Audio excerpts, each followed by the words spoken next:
Nutcracker, adapted by Kate Davies and music by Peter Tchaikovsky. It was Christmas Eve, and Clara and her little brother Fritz were bursting with excitement. The house smelled of spiced gingerbread, presents were piled high beneath the tree, and the light of 100 glowing candles danced in the windows.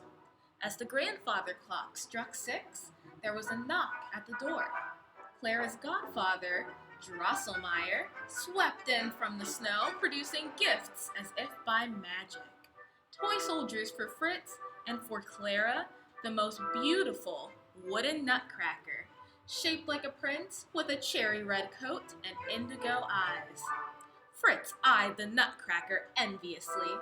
"That's a boy's toy," he said, and he snatched it and threw it to the ground. There was a sickening crack. Clara cradled the broken nutcracker as angry tears streamed down her face.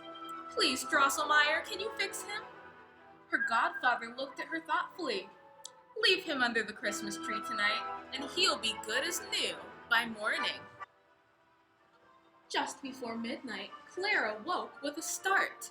"My nutcracker," she said, remembering. "I wonder if he's fixed yet." By the light of the moon, she slipped out of bed and slowly, softly tiptoed downstairs to find her wooden prince. The house was silent, apart from the creaking of the stairs and the tick, tick, tick of the grandfather clock.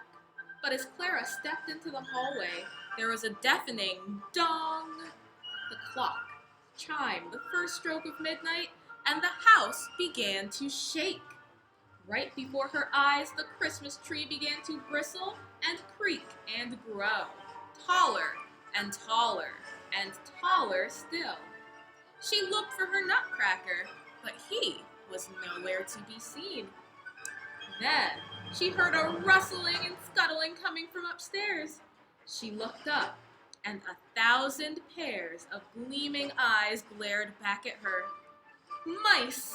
But these were not ordinary mice. They were almost as big as Clara, tumbling down the staircase like a whispery, squeaking waterfall. Leading the charge was the fearsome Mouse King, with a golden crown and flashing silver sword. "Get the sweets," he ordered, and the mice scuttled to every corner of the room. "I'll take care of the girl." "Not so fast," came a voice. Clara turned to see her nutcracker, now as tall as the Mouse King. He stood with his wooden arms crossed at the head of his army. Behind him were toy soldiers, gingerbread men, and dolls assembled in neat rows, ready to fight. "Attention!" he cried, and his soldiers snapped their heels together. "Ready, forward, march!" The nutcracker's army stamped toward the mice. Up, 2, 3, 4. Clara held her breath as the soldiers brandished their swords, and mice gnashed their teeth. But suddenly, the Mouse King knocked the nutcracker's sword from his hand. "No!" cried Clara. How could she save him? In desperation, she took off her slipper and hurled it at the Mouse King as hard as she could.